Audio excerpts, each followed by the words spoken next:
Welcome back to the Press Box, everybody. Zach Miller, Mark Haskell here. Happy New Year to everybody. Hope everybody had a good Christmas, holiday, whatever you celebrate, and didn't get too drunk on New Year's Eve. Yeah, not too drunk. I went to bed at like 9:30 because I have a newborn. Or technically not a newborn now. He's almost 4 months. 4 months. He still wakes up in the middle of the night. And you're a little under the weather too. Yeah. Like you're not feeling very good. You got the tissue box over there. I mean, like, is everything all right? Yeah, or, it's like... that time of year again. Yeah. Been sick for 3 weeks over the holidays. So I think everybody's been sick. To get off topic at least a little bit so far. If you haven't gotten it, you're going to get it. It happens. Yeah. It's the winter. I dropped my 3-year-old off at preschool, and I went to give her a kiss, and she coughed directly into my mouth. Oh, you're done. So it's probably going to be happening for me soon as well. So good luck. What are you going to do? Yeah, you get some tissues. But anyway, a lot of stuff has been happening over the past couple of weeks because we haven't been here I've been on vacation for the past week and a half, and we've had Christmas and all these other holidays thrown in there. We haven't really there's been plenty of stuff going on. You just weren't a part of it. That's true. That's right. That is very true. So Mark, why don't you tell us what has been going on? Because you've been running around like a chicken with your head cut off. Yeah, we've had lots of stuff going on. I mean, we'll start with basketball. I mean, if I can sum up, like the big game that I saw, in the last week or 2 weeks, it was definitely the Herman Oceanside boys basketball game. It was an unbelievable game in Rockland. It was right before Christmas, and it was right after Christmas. Sorry about that. It was a 97-94 triple overtime win for the Herman boys basketball team over Oceanside. It was an unbelievable game. Just back and forth, ebbs and flows. I mean, there was an Oceanside player, hit a shot to send them into the first overtime, and then a Herman player hit a shot right at the end of the first overtime to send them to the second overtime, and it was back and forth. And I mean, for a team like Oceanside, I mean, they're a pretty good team this year, but you're looking up at Herman and you're looking up at MDI. A game like that, it says a lot about how your season could potentially go. They just had a win over Winslow last night, so now they're 5-2. But just to know that you can hang with those teams, they lost a close game to MDI, lost a close game to Herman. They're going to go play MDI again this Friday night at home. That's going to be a big, big game. Yeah, you'll be at that one, right? Yeah, I'll be at that one. And just knowing that you can hang with those teams, it says a lot about this team and the confidence that they're riding on. And they just beat Belfast in overtime not too long ago. Yeah, and that was interesting too. I mean, Belfast, they're a winless team. They go into Rockland, and this was a week after that Herman triple overtime game. And then Belfast, who hasn't won a game all year, they take Oceanside to overtime, and they almost get the win. I mean, so that would have been worth some serious points for Belfast. But now, so Belfast boys, they're going to play Mount View tonight. We're taping this on a Thursday. So they're those are two winless teams up in Belfast. That's going to be a 6:30 start tonight. So someone's going to get their first win there tonight. Last night, similar situation. Mount View girls got their first win over Belfast up in Thorndike. So the big Waldo County rivalry happening up there as well. Let me see what else we got going on. Last night, the Madomic boys and girls basketball teams, they both went to 6-1. The second annual Pause for the Cause charity event for the Maine Breast Cancer Coalition. Yep. They raised about $7,000. Wow, and that's impressive. And you're probably seeing the video right now that we're rolling, but they've got these big, beautiful pink uniforms that John and Gail Murphy, they've got a son on the varsity boys team, and they donated the jerseys last year, and they're a big part of this movement. And it's always they fill that place with pink. I mean, they've got the paws up on the walls and things like that. And like I said, they just with the paws on the walls themselves, they raised about $2,400 and about $7,000 overall. That's impressive. More importantly, for the people that care about the heel point standings, Madomic won both games. So now the boys and girls programs both sitting at 6-1. They're sitting pretty right now in A North. Searsport boys. They've also got a similar situation going on. They started the season 3-0, but they lost one of their best players, Charlie Spiegel, to concussion protocol. They've suddenly dropped 3 in a row, and now they're 3-3. I've talked to Searsport coach Dave Pepin. They're not sure when he's going to be back. They're obviously hoping soon. So there's a little turmoil going on up there as well. As far as basketball goes, a lot of things have been going on here the last few weeks, but it hasn't just been basketball. I mean, I've been to indoor track meets. 2 indoor track meets up in Bowdoin or down in Bowdoin. Sorry, I know you're one of those people. Get it right, Mark. Yeah, sorry about that. Belfast, they're sitting strong. Actually, we've got the scoreboard right here. I mean, Belfast girls and boys. They're at 25-6 and 23-6. Madomic Valley, Camden, and Oceanside, they don't really have full teams. Oceanside does. Camden and Madomic, they both have limited a few, numbers. They have a few individuals. Yep. So they're not really scoring as a team that much. But Belfast, I mean, they're usually right in it in KVA season regionals, and they should be again this year. as far as wrestling goes, I wouldn't say it's a surprise, but you're looking up, and it's the Madomic boys. the Madomic wrestling team. They're 10-3 right now. They lost a couple dual matches last night. Yeah. But I mean, this is a team. Yeah, and this is a team. They've been strong. I mean, they won the KVAC championship last year. There's just a ton of wrestlers on that team. Eric Benner. They're all really talented, and they can kind of hang with anybody. I'm sure you just did those wrestling results up. Were those meets close last night? Yeah. They lost to Coney by about 20-something points. Coney's got a hell of a team. They always seem to have a really good team. Yep. And then they lost to Mount Ararat by 6 points, something like that, 6, 7, 8 points, something like that. So I mean, the second match against Mount Ararat was close, but Mount Ararat has a good team as well. But they were also on the road down to Mount Ararat. Maybe different when you come home and wrestle on your own mats, but it helps that they have a bigger team. So you get a lot of forfeit wins when you wrestle other teams around the state that have smaller teams like in Oceanside, where Oceanside may not win a lot of dual matches because they have like 4 or 5 kids. Right. But some of their kids are still good individually. Kids are still winning matches, but you look at the standings and it doesn't look like they're doing very well. But they could easily still have 2 or 3 kids that could compete for a conference, regional, state championship wrestlings on an individual basis. Yeah, Mountain View's in that same boat. They have probably 6 to 8 wrestlers total. Yep. But that's what the nice thing about wrestling Ward is. And Ward, the Fonger sisters, and Barnard, I believe his last name is. Yeah, they've got a lot of talented wrestlers. That's what's the nice thing about wrestling is you can have the team aspect, but you can also have the individual aspect if the team aspect isn't there. Like for Mountain View and Oceanside, where you have like an Alex Fogarty who can go on and win an individual state title. He may not. Oceanside may not win the team title, but he could still get an individual title, or somebody else could get an individual title out of it. Absolutely. Well, yeah, we've one of the big things actually. We're looking forward to this week, and we already talked about games I'm going to be hitting tonight. I'm going to be going to Belfast Mountain View boys tonight. The MDI Oceanside boys game on Friday night.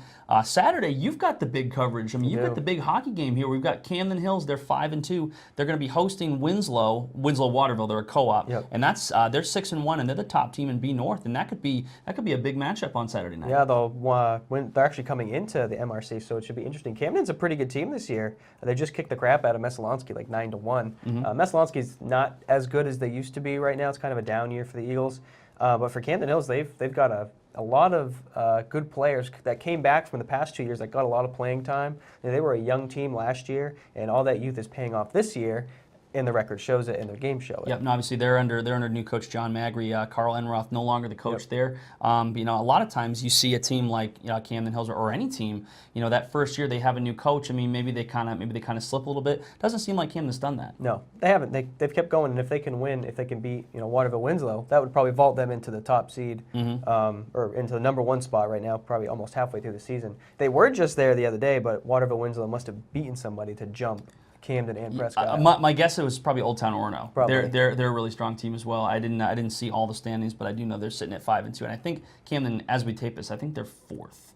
And Winslow they're third. 1. They're 3rd. They're third, yeah. Okay. But so this could be a big jump for them. Camden also has to play Presque Isle again at home, which is another big game. They lost to Presque Isle the first game of the year. Obviously, the first game of the year, still trying to get your feet under you, where you could take it with a grain of salt. So if they can beat Presque Isle when they come into the MRC in a couple weeks, that would do a lot for the heel points for them. And as far as swimming goes, that's really the only other thing we haven't really talked about. And the swimming around here has been tremendous. I mean, both the Belfast boys and girls programs right now, they're sitting at 5-0. No surprise. And both the Camden Hills boys and girls programs, they're sitting at 3-1. They're going to be right there. Those two programs are usually very well represented in conference, regional, and state meets. And I don't see anything changing as far as that goes. I mean, Belfast, they've got legendary coach Bob Winslow up there. I mean, he's been coaching probably twice as long as I've been alive, and they've got Donna Kelly up there as well. And Camden, they're obviously well represented. They've got Hutting Carter coaching their program, and they're well coached teams. And when you have well coached teams, the talent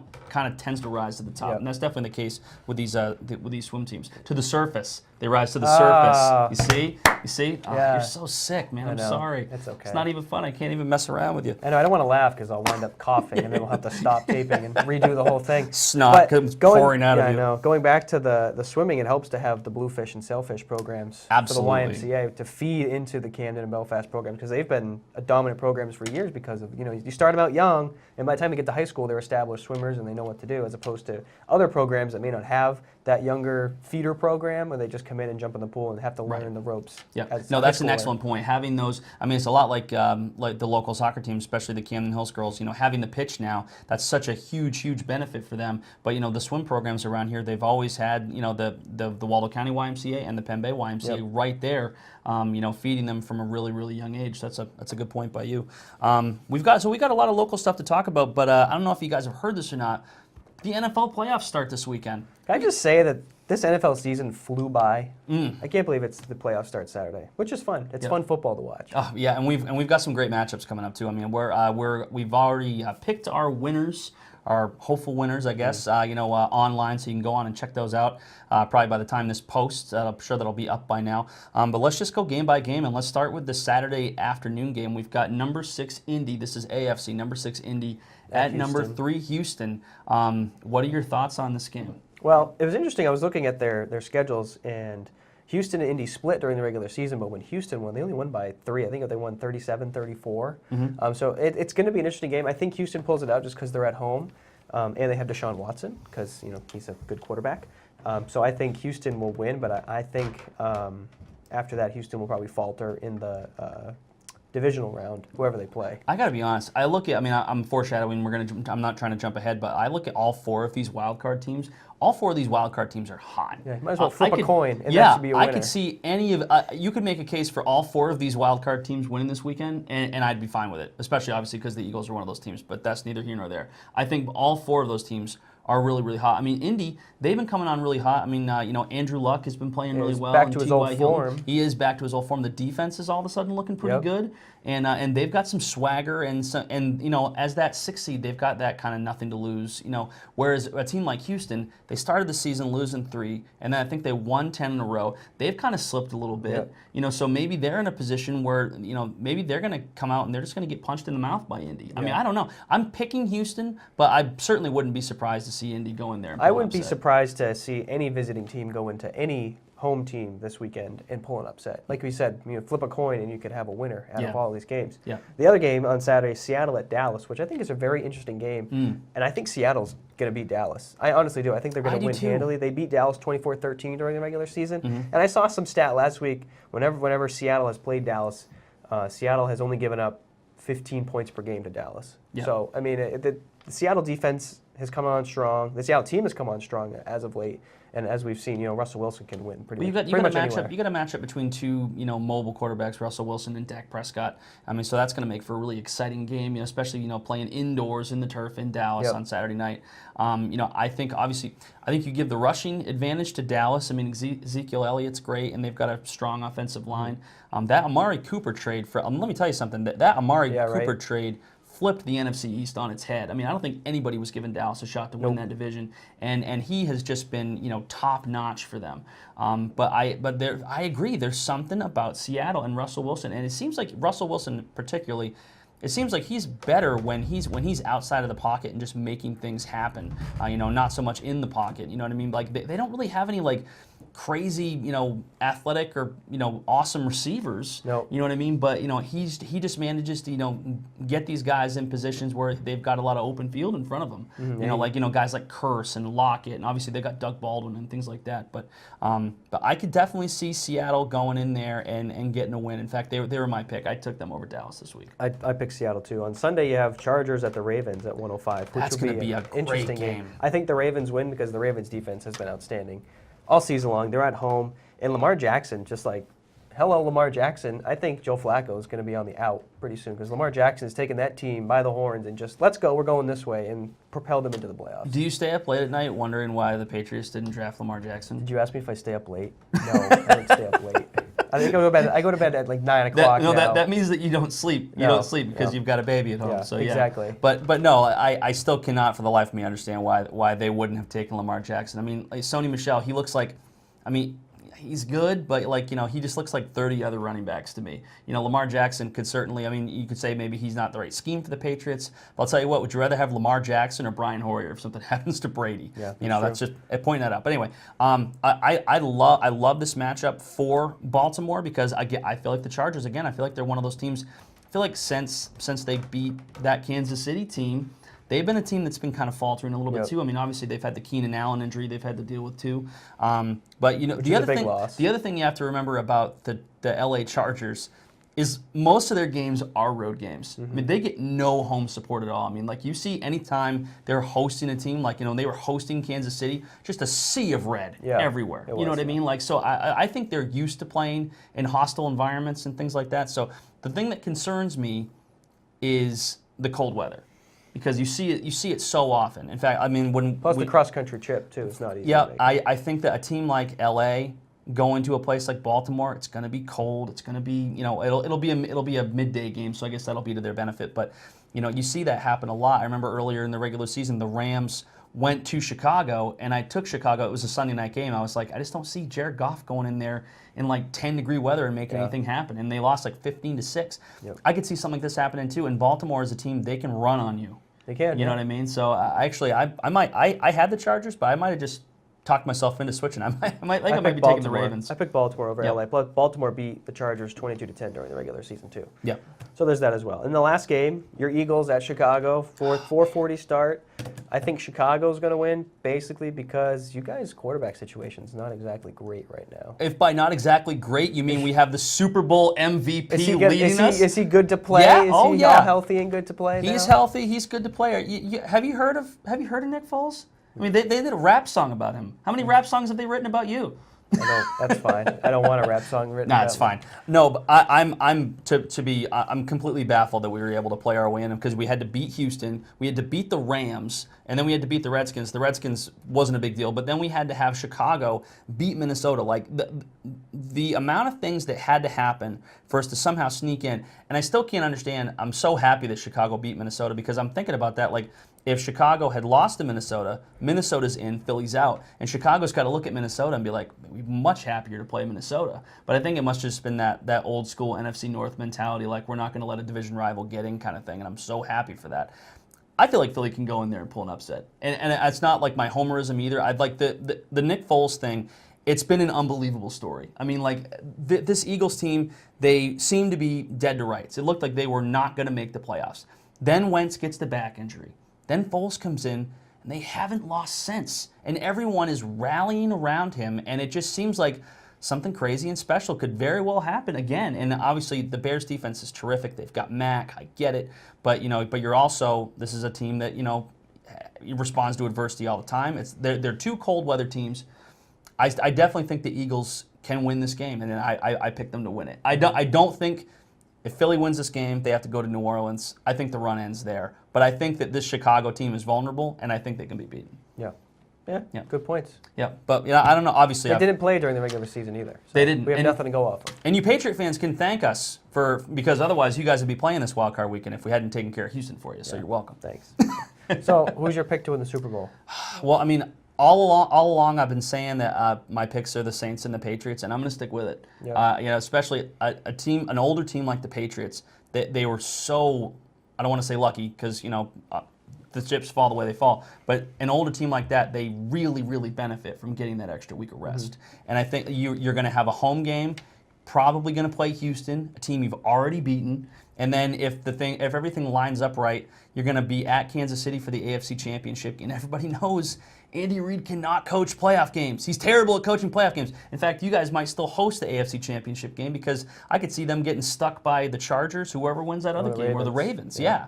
So I think it's still going to be you guys in the Super Bowl, and I think it's going to be the Saints on the other side. I think that they get to play inside in that dome. For all they have to do is win 2 dome games, and they're in the Super Bowl. So I'm sticking with that. I'm going to say Saints-Pats. What about you? I think it's Saints over Kansas City. Saints over Kansas City. So you believe in Andy Reid? Well, yeah, I don't believe in Andy Reid. I believe in Patrick Mahomes. That kid has been, every test he's faced this season, he's risen to the occasion. Kansas City almost beat New England in New England, and now you're going to Kansas City, which isn't an easy place to play because it's loud and obnoxious. And I mean, it's Tom Brady. He can win anywhere, but Right, still, correct. Patrick Mahomes is Patrick Mahomes, and he's probably the front runner for the MVP this year. I agree, but weird things happen because I mean, Nick Foles, for example, like the dude just doesn't lose playoff games, but during the regular season, he's a journeyman guy. That's okay. But you look at Patrick Mahomes, he just threw 50 touchdown passes in a season. He's never played a minute of playoff football. So you just don't know. You just don't know what's going to happen. There's so many crazy variables. This is going to be a really fun playoff to watch. Like this whole slate of games. Yeah. So. But anyway, this is I guess this is all we got for you for this week. We'll be back next week. I'm sure we'll be talking about divisional matchups, and we'll see how some of these local games shake out. So until then, I'm Mark. This is Zach. You've been watching The Press Box.